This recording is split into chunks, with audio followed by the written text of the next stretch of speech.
Just the circumstances of the time. That's what's happening. Yeah.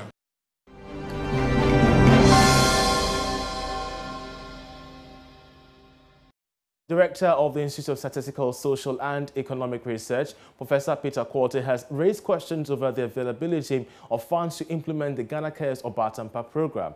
According to him, provision of the 100 billion cedi target for the program could be difficult, both from the private sector and public sectors.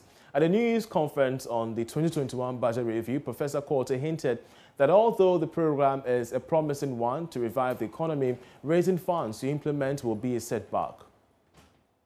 Of technical assistance to the garment and textile sector and the pharmaceuticals industry, working towards establishing the garment industrial park, support to key pharmaceutical companies to upgrade their operations to attain good manufacturing practice standards and benefit from the African Continental Free Trade.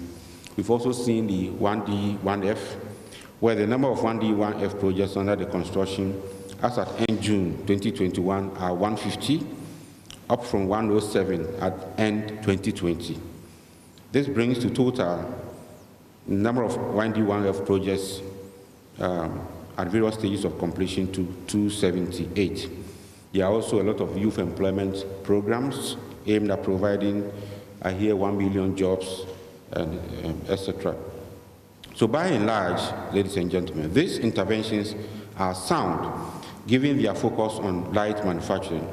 This is because an expansion in labor-intensive manufacturing activities will create job opportunities that are so needed for the growing pool of unemployed youth, while helping to address exchange rate and balance of payment challenges. However, the implementation of the CARES program, ladies and gentlemen, will depend on the extent to which government is able to garner funding from the private sector. If you recall, the 70% of the funding for the CARES program has to come from the private sector.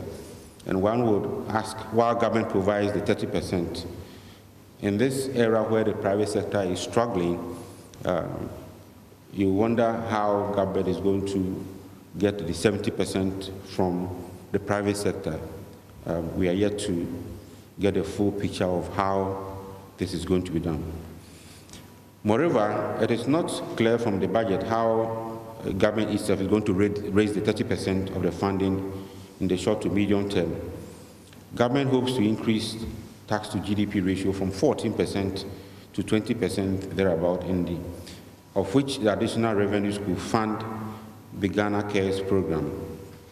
We think this is very optimistic, but